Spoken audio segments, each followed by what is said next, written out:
Kajian Kitab.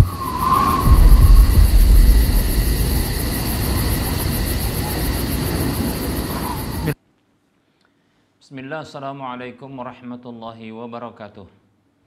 Innal hamdalillah nahmaduhu wa nasta'inuhu wa nastaghfiruh wa na'udzu billahi min shururi anfusina wa min sayyiati a'malina.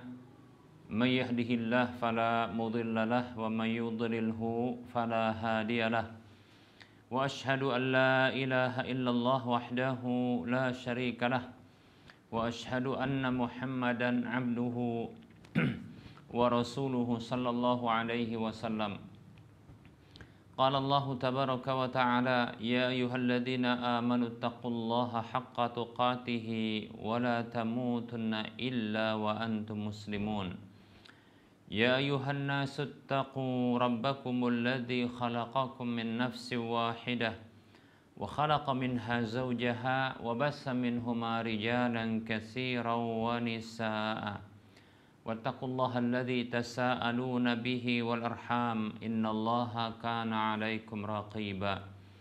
Ya ayyuhalladzina amanu taqullaha wa qulu qawlan sadida yuslih lakum a'malakum wa yaghfir lakum dhunubakum wa may yuti'illaha wa rasulahu faqad faza fawzan 'azima. Amma ba'd, fa inna asdaqal hadisi kitabullah wa khairal huda huda Rasulillah sallallahu alaihi wasallam wa syarrul umuri muhdatsatuha wa kullu muhdatsatin bid'ah wa kullu bid'atin dhalalah wa kullu dhalalatin finnar. Para pemirsa Rosyad TV dan para pendengar radio Medan Mengaji serta para pemirsa media sunnah yang turut serta menyiarkan kajian ini. Alhamdulillah, segala puji hanya untuk Allah. Salawat dan salam tak lupa kita ucapkan untuk Rasulullah sallallahu alaihi wasallam. Kita lanjutkan bahasan kitab Minhajul Muslim di bab keempat tentang ibadah dan masih membahas tentang zakat, ibadah zakat. Dan kita masih melanjutkan bahasan tentang zakat pertanian dan buah-buahan serta biji-bijian. Para hamba Allah rahimani wa rahmakumullah, pada pertemuan yang lalu sudah kita sebutkan terkait dengan petugas zakat ini melakukan perhitungan berdasarkan prediksi atas potensi hasil panen yang akan diberlakukan dari tanaman atau buah-buahan yang sedang ditanam. Dan Nabi Shallallahu Alaihi Wasallam juga pernah melakukan hal tersebut, bahkan memerintahkan para sahabat juga untuk melakukan perhitungan dengan model prediksi atau perkiraan. Baik para hamba Allah rahimani wa rahimakumullah, perhitungan tersebut ini bisa dijadikan sebagai acuan nantinya untuk mengeluarkan zakat. Dan tentunya zakat yang dikeluarkan itu para hamba Allah rahimani wa rahimakumullah adalah setelah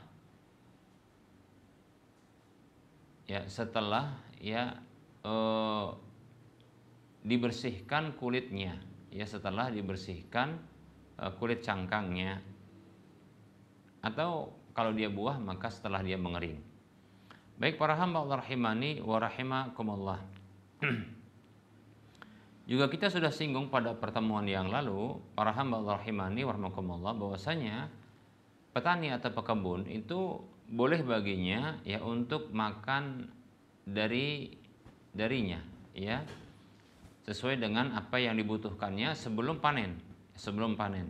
Bahkan boleh juga baginya untuk dia bersedekah darinya, dan itu tidaklah dihitung, dimasukkan dalam perhitungan zakat. Demikian, yang dizakati hanyalah apa yang telah bersih dari hal-hal seperti ini. Karena sesungguhnya tidak wajib zakat kecuali ketika memungkinkan untuk dia bisa ditimbang atau ditakar. Demikian para hamba Allah rahimani wa rahimakumullah. Nah, ini pendapat Al-Imam Asy-Syafi'i, Imam Al-Laits dan Ibnu Hazm rahimahumullah. Baik para hamba Allah rahimani wa rahimakumullah, juga sudah kita sebutkan pada pertemuan yang lalu ya, terkait dengan kadar wajib zakat, yaitu kadar zakat yang wajib untuk dikeluarkan pada ya pertanian dan buah-buahan serta biji-bijian apabila sudah sampai nisabnya. Para hamba Allah rahimani warahmatullah. Nah, ini dibagi menjadi dua berdasarkan sistem pengairannya. Nah, apabila sistem pengairannya para hamba Allah rahimani warahmatullah itu gratisan, seperti contohnya dari air hujan, kalau ya disebut juga ya di masyarakat dengan pertanian tada hujan, demikian ya. Kemudian atau contohnya dari mata air yang dibuat atau yang sudah ada, atau dari tali air, bahkan bisa jadi sungai yang ini tidak memerlukan biaya apapun ya untuk mengalirkannya ke pertanian atau perkebunan tersebut. Jadi ya sistem pengairannya adalah gratis, tidak berbayar. Maka dikeluarkan ya kadar wajib zakat dari pertanian dan buah-buahan serta biji-bijian yang sudah sampai nisabnya seperti ini atau lebih ya, itu adalah 1/10-nya. Berbeda halnya apabila ya sistem pengairannya itu adalah berbayar ya, berbayar, seperti contohnya adalah di zaman dulu itu dengan alat pengangkut air ya yang mempergunakan tenaga hewan-hewan ternak, hewan-hewan pengangkut seperti unta, keledai atau yang lainnya. Dikarenakan di situ ada pakan yang harus dikeluarkan ya, yang harus dikeluarkan biayanya ya untuk pakannya ya, maka di sini kewajiban zakat tersebut kadarnya adalah 1/20 ya. Demikian para hamba Allah rahimani wa rahmakumullah. Disamakan dengan itu adalah sistem pengairannya itu dengan menggunakan mesin yang harus dikeluarkan biaya bahan bakarnya ya, yang dikeluarkan bahan bakarnya karena harus beli bahan bakar seperti mungkin solar atau yang semisalnya ya untuk pengairannya. Maka para hamba Allah di sini kadar wajib zakat dari hasil panen ya, baik itu pertanian, buah-buahan ya, perkebunan atau biji-bijian ya yang sudah sampai nisabnya, maka dikeluarkan adalah 1/20 ya, 1/20 atau ya 5% ya, 5% dari hasil panen. Kalau 1/10 dengan sistem pengairan yang dia gratis, maka 1/10 adalah 10% dari hasil panen tersebut. Tentunya hasil panen ini ya ini sudah dibersihkan ya. Apakah contohnya diambil darinya sedikit untuk ya dimakan atau dijual atau disedekahkan ya sebelum dipanen. Demikian pula mungkin ada biaya operasional yang harus dikeluarkan darinya, maka setelah itu semua, bahkan juga sampai ketika sudah ya dikeringkan bagi buah-buahan ya, atau dibersihkan dari cangkang, kulit cangkangnya ya bagi biji-bijian. Apabila sudah sampai nisab seperti ini ya, maka dikeluarkan zakatnya ya. Untuk yang pengairannya gratis, maka dia 1/10 atau 10% darinya. Atau ya, apabila pengairannya itu berbayar ya, ada biaya yang dikeluarkan, maka 1/20 atau 5%-nya ya, 5% darinya. Baik, nah ini berdasarkan dalil-dalil yang sudah kita ya sebutkan dan kita ulang ya. Tapi tidak mengapa kita sebutkan kembali dalam hadis yang diriwayatkan oleh Imam Al-Bukhari, Abu Daud, Tirmidzi, An-Nasai dan Ibnu Majah Nabi Shallallahu Alaihi Wasallam beliau bersabda, ini hadis dari Abdullah bin Umar, bahwa Nabi Shallallahu Alaihi Wasallam beliau bersabda, "Fima saqatis sama'u wal 'uyun aw kana 'athariyan al-'ushru, wa fima suqiya bin nudhi atau bin nadhi nisful 'ushri." Dari Abdullah bin Umar radhiyallahu anhu bahwa Nabi Shallallahu Alaihi Wasallam beliau bersabda, pada hasil panen yang diairi oleh langit, atau langit ini maksudnya air hujan, ya, atau mata-mata air, atau karena dia mengalir, ya, gratis mengalir, maka ada 1/10-nya, yaitu 10%-nya dari hasilnya. Dan pada hasil panen yang diairi, ya, dengan alat pengangkut, dan ini maksudnya berbiaya, ya, maka itu ada 1/10-nya atau 5% darinya. Demikian para hamba Allah rahimani wa rahmakumullah. Begitu juga ada hadis yang lain, hadis yang dikeluarkan oleh Imam Muslim, Abu Daud dan An-Nasai, tentunya hadis yang sahih, ya. Dari Jabir radhiyallahu anhu, dari Nabi sallallahu alaihi wasallam, dia bersabda, "Fi masaqatil anharu wal ghaimu al-ushuru wa fi ma suqiya bisaniyati nisful ushuri." Nabi Shallallahu Alaihi Wasallam dia bersabda, pada hasil panen yang diairi oleh sungai-sungai dan ghaim itu hujan, ya, maka ada 1/10, ya, dan pada apa saja yang diairi, ya, dengan as-saniyah, yaitu alat, ya, alat pengangkut, ya, atau hewan-hewan pengangkut, maka itu ada 1/20, ya, 1/20 atau, ya, 5%-nya. Demikian para hamba Allah rahimani wa rahmakumullah.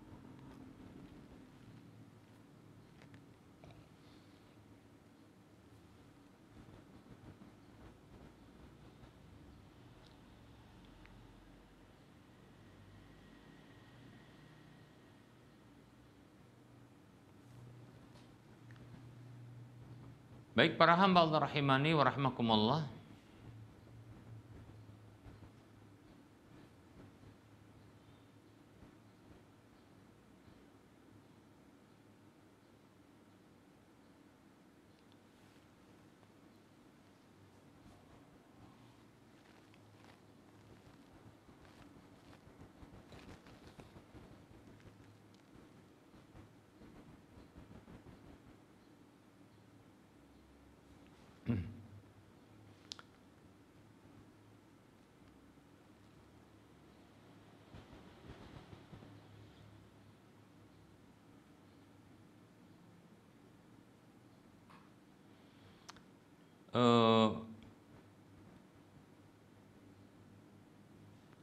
Apabila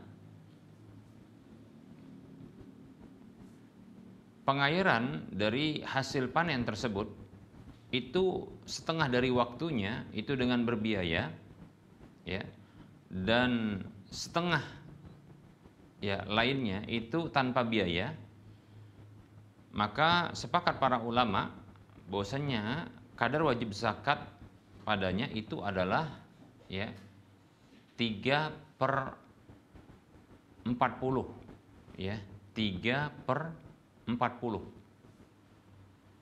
ya,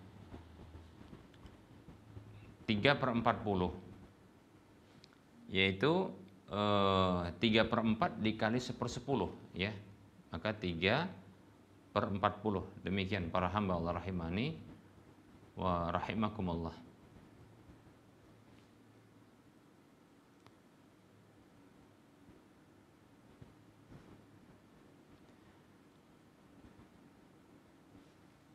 Ini sepakat para ulama. Nah, apabila mayoritas, ya, mayoritas pengairan tersebut itu dengan salah satu dari keduanya, contohnya, ya, lebih banyak, ya, itu adalah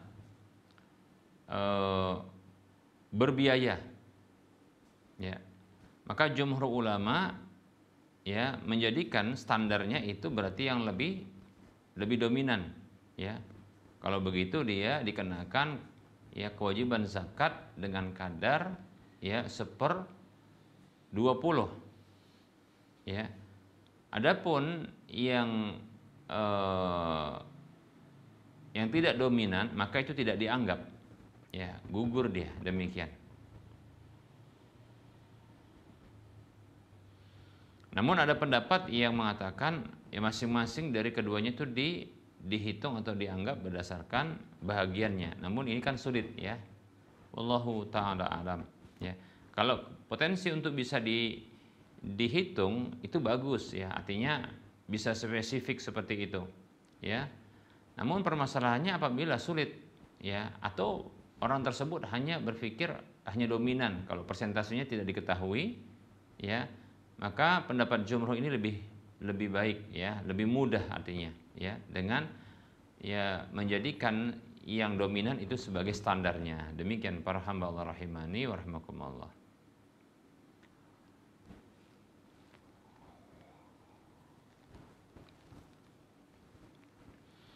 Baik para hamba Allah rahimani wa rahimakumullah. Nah, apabila tidak diketahui kadar umumnya, pada umumnya ya, nggak diketahui mana yang lebih dominan, mana yang tidak, begitu. Hanya saja campur baur begitu dia ya.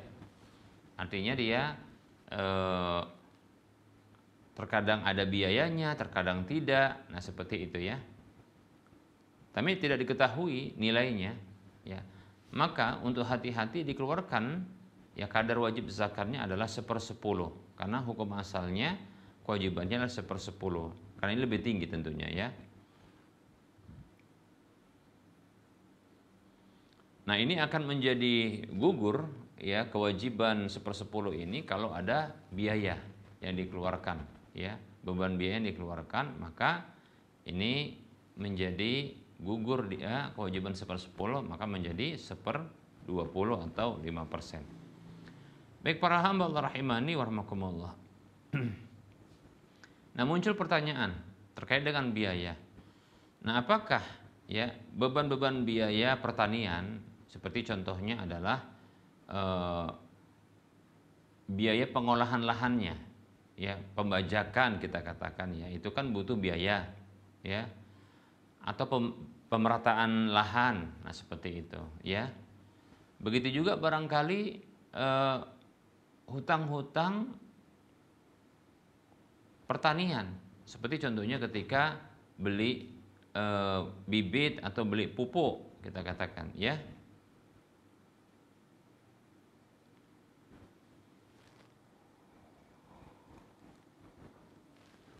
Nah, ini apakah dibebankan pada hasil panen ya untuk didapatkan nanti hasil bersihnya baru nanti dizakati, ataukah ini dihitung keseluruhannya, artinya ya tidak perlu dikeluarkan beban-beban biaya seperti ini ya, namun itu langsung ya dikeluarkan zakatnya, nanti baru beban-beban biaya ini ya dihitung belakangan, demikian. Baik para hamba Allah rahimani wa rahimakumullah.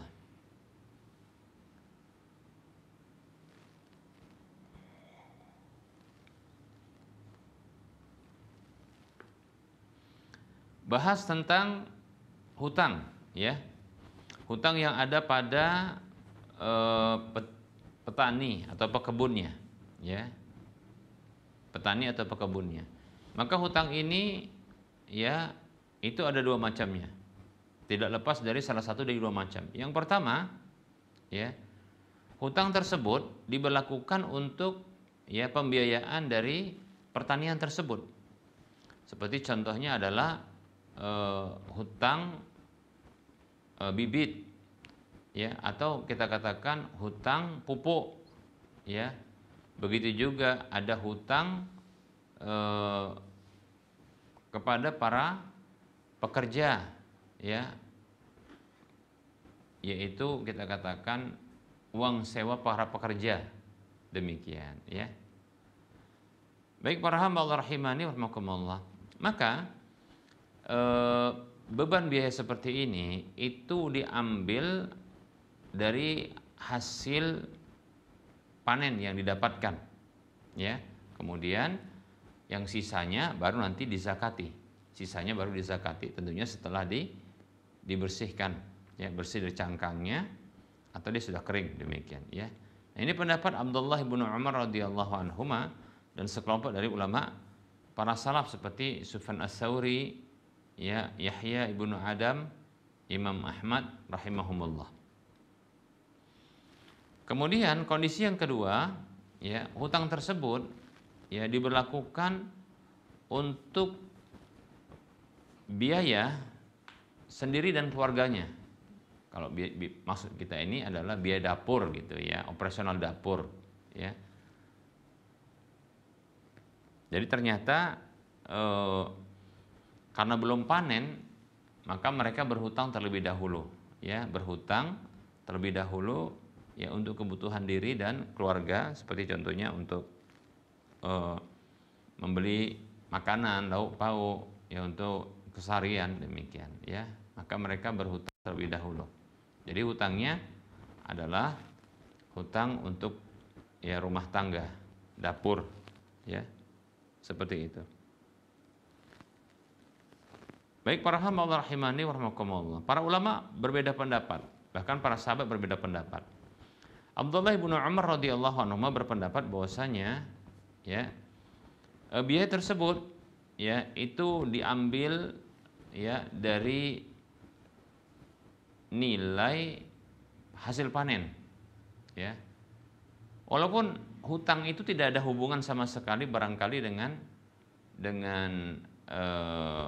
dengan pertanian atau buah-buahan ataupun perkebunan, ya. Karena ini hanya untuk kebutuhan dapur saja, ya. Maka pendapat Abdullah bin Umar tetap dihitung, ya. Dan nanti dikeluarkan zakatnya dari apa yang tersisa, demikian, seperti itu. Berbeda halnya dengan Abdullah bin Abbas radhiyallahu anhu, beliau berpendapat bahwasanya, ya, hutangnya itu tidak diambil dari hasil panen, ya, kecuali apa yang diinfakkan untuk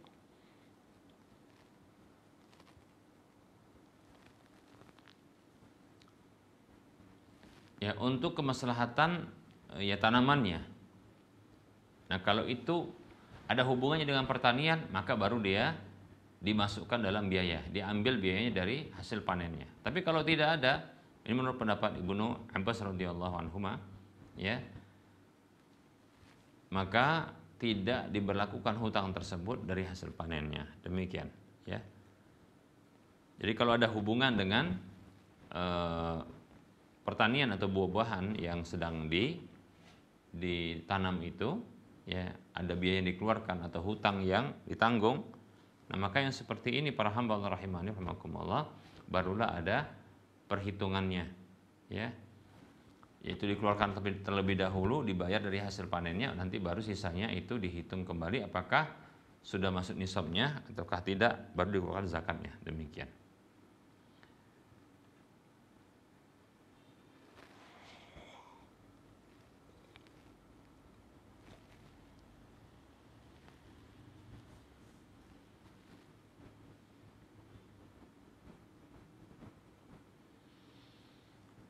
Abdullah bin Umar radhiyallahu anhu mengatakan, yabda'u bima istaqrada fayaqdiyahu, ya, wa yuzakki ma baqiya.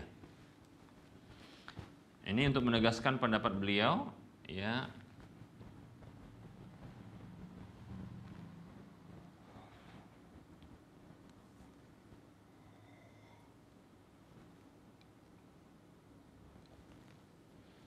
bahwa, ya, hutang untuk biaya operasional dapurnya itu pun termasuk yang dihitung, ya, dihitung nanti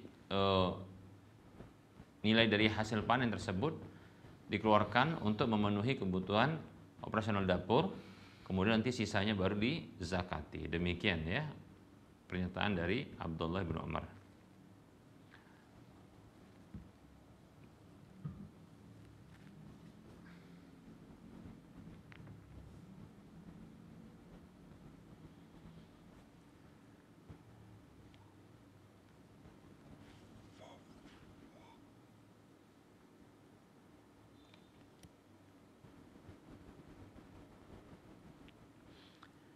Baik para hamba Allah rahimani wa rahimakumullah. Baik. Nah, ini rincian ini bagus ya para hamba Allah rahimani wa rahimakumullah, bahwasanya kalau hutang dia terkait dengan operasional pertanian buah-buahan, ya maka di sini tetap dikeluarkan ya biaya atau beban biaya tersebut dari hasil panen, ya. Tapi kalau dia tidak ada hubungan dengan pertanian, hutang-hutang tersebut, maka di sini terjadi perbedaan pendapat antara Abdullah bin Umar dengan Abdullah bin Abbas radhiyallahu anhuma. Ya. Abdullah bin Umar radhiyallahu anhuma itu ya dimasukkan, artinya dikeluarkan biaya untuk operasional dapur, kita katakan ya, dari hasil panen tersebut, sisanya nanti yang dizakati. Adapun berbeda dengan Abdullah bin Abbas radhiyallahu anhuma, beliau mengatakan tidak dikeluarkan, ya, tidak dikeluarkan ya biaya-biaya operasional dari hasil panen tersebut.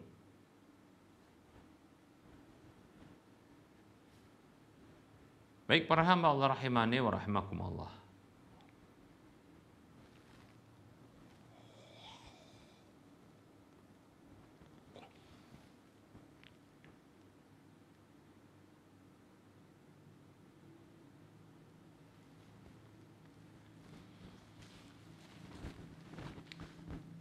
Perbedaan pendapat ini tentunya ada konsekuensi, dampaknya. Apa dampaknya para hamba Allah? Dampaknya adalah ya tentunya bagi pendapat yang mengharuskan untuk mengeluarkan biaya operasional dari hasil panen, ini potensi akan mengurangi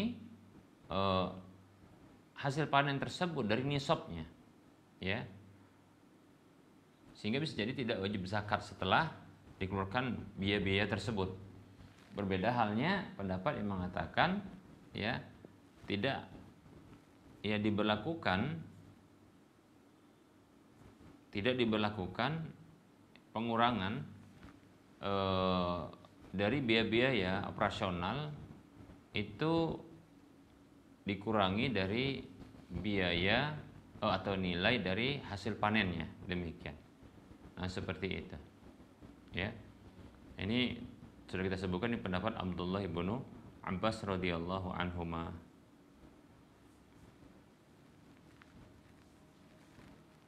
Baik para hamba Allah rahimani wa rahimakumullah.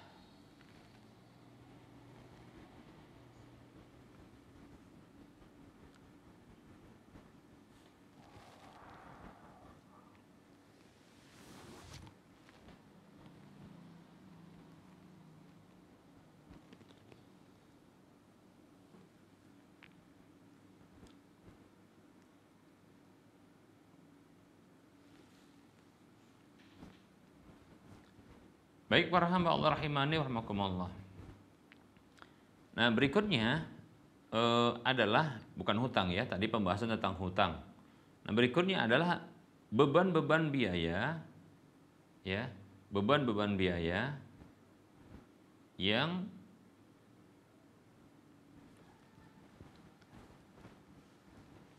ada untuk pertanian tersebut tapi tidak menjadi hutang. Seperti contohnya adalah ya membeli bibit, ya, membeli bibit, atau contohnya biaya penyemaian, ya, biaya-biaya juga untuk penanaman, contohnya seperti itu ya. Maka para ulama mereka berbeda pendapat menjadi dua.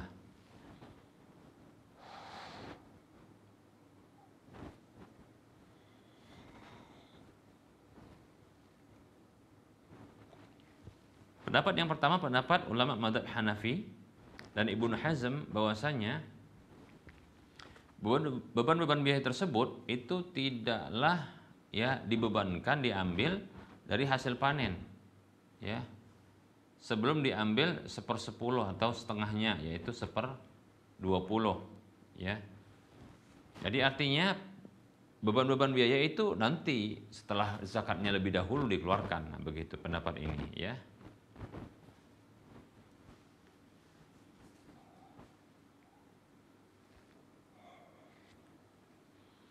Kemudian pendapat yang kedua, pendapat yang mengatakan bahwasanya ya diberlakukan atau diambil beban-beban biaya itu, nah itu dari hasil panennya, ya.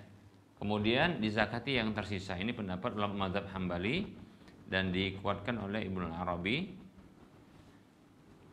Dan ini yang paling kuat, ya, paling dekat dengan kebenaran. Wallahu taala alam.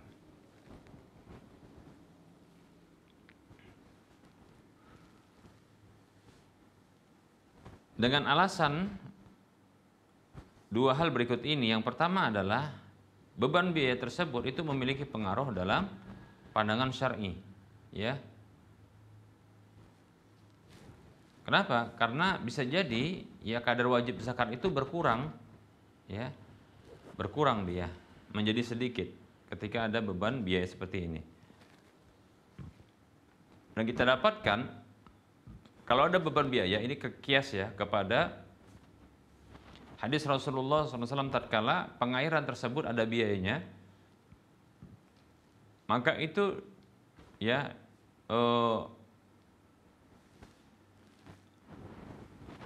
kadar wajib zakatnya itu dikeluarkan lebih sedikit, ya. Seolah-olah itu ya sebagai bentuk persetujuan adanya beban biaya yang diambil dari hasil panen. Nah, seperti itu, ya.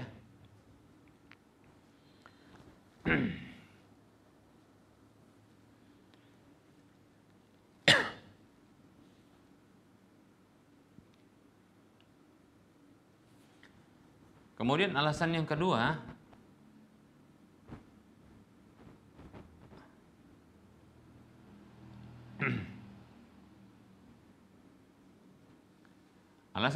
para hamba Allah rahimani wa rahimakumullah, ya.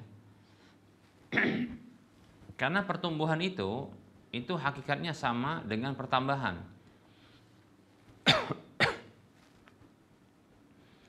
Dan tidaklah dianggap sebagai harta, ya, tambahan dan usaha apabila ya diinfakkan atau dikeluarkan biaya semisalnya untuk mendapatkannya. Demikian, ya.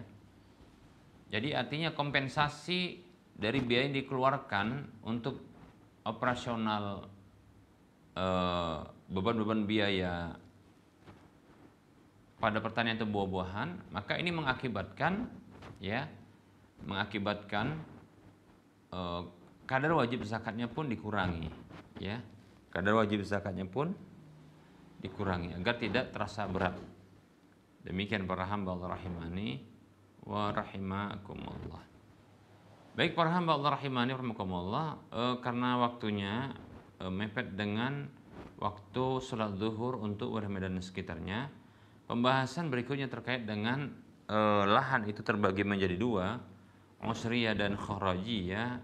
Maka wallahu taala alam, ya, kita cukupkan dulu untuk penyampaian materi. Kita akan lanjutkan pembahasan tersebut di waktu yang akan datang insyaallah taala, ya. Jadi pembahasan tentang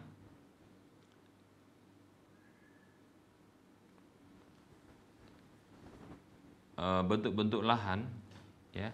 Ada usriyah, ada kharajiyah. Ini insyaallah akan kita bahas di waktu yang akan datang, ya. Baik, di waktu yang tersisa ini kita cukupkan dulu materinya. Kita buka sesi soal jawab.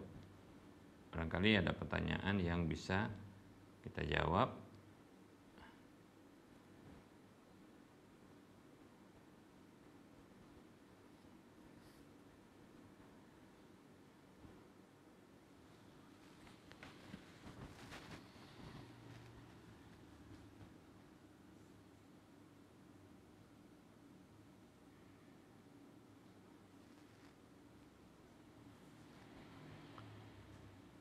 Baik, barangkali silakan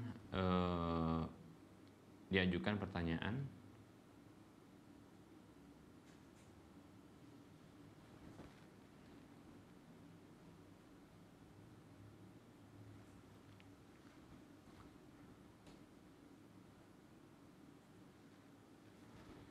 Baik para hamba Allah rahimani rahimakumullah, ini ada pertanyaan.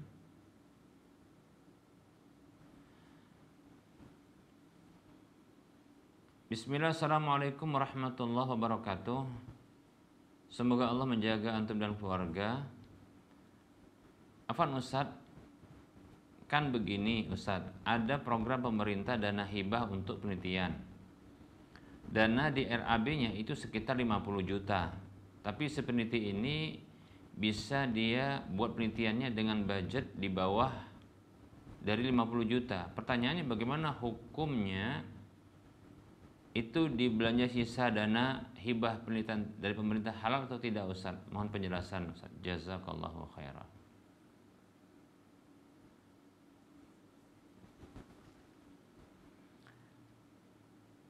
Bismillah, waalaikumsalam warahmatullahi wabarakatuh. Semoga Allah subhanahu wa ta'ala senantiasa menjaga kita dalam kebaikan dan menjauhkan kita dari segala keburukan. Amin ya rabbal alamin. Dana hibah dari pemerintah untuk penelitian, maka itu adalah milik pemerintah.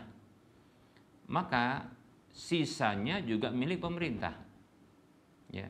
Kemampuan orang yang melakukan penelitian tersebut untuk berhemat, ya, sehingga mendapatkan sisa dari dana di RAB yang 50 juta, ada sisanya, maka sisa itu adalah milik pemerintah, maka dikembalikan kepada pemerintah, tidak boleh untuk dikuasai, dimiliki, ya. Wallahu ta'ala alam. Kalau dimiliki, maka itu mengambil harta yang bukan miliknya, ya. Bisa terhitung maling, bisa terhitung sebagai bentuk pencurian, demikian, ya.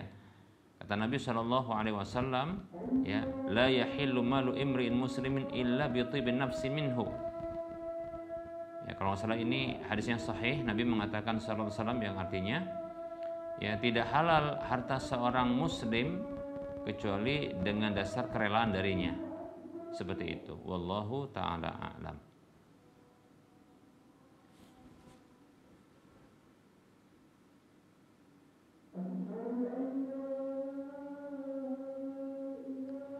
Baik para hamba Allah rahimani warahmatullah, karena sudah masuk ya waktu salat zuhur untuk wilayah Medan dan sekitarnya dengan terdengarnya adzan, kita cukupkan saja kajian ini, ya. Cukup satu pertanyaan barangkali. Insyaallah taala ya kita akan lanjut kepada pertemuan yang akan datang insyaallah taala. Tentunya dalam penyampaian ini banyak kesalahan atau kekurangan, kepada Allah saya mohon ampun, dan kepada para pemirsa, para pendengar dan yang menonton ini saya mohon maaf. Sebelum kita mengakhiri perjumpaan seperti biasa, kita memberikan motivasi untuk berdonasi, yang membangun Masjid Al-Muwahhidin yang saat ini dalam proses pembangunan, dan alhamdulillah Masjid Al-Muwahhidin itu sudah dimanfaatkan untuk sholat 5 waktu dan kajian-kajian. Maka bagi kita yang ingin dapat pahala sebuah rumah di surga, minimal pahala dari yang diinfakkan adalah 700 kali lipatnya, dan ini akan terus mengalir pahalanya karena sudah ada pemanfaatan atas masjid tersebut, ya, berupa sholat 5 waktu dan kajian-kajian. Maka silakan transfer ke nomor rekening, ya, Bank Syariah Indonesia di nomor 5544332278 atas nama Yayasan Cahaya Tauhid Medan. Semoga Anda termotivasi dan semoga bermanfaat.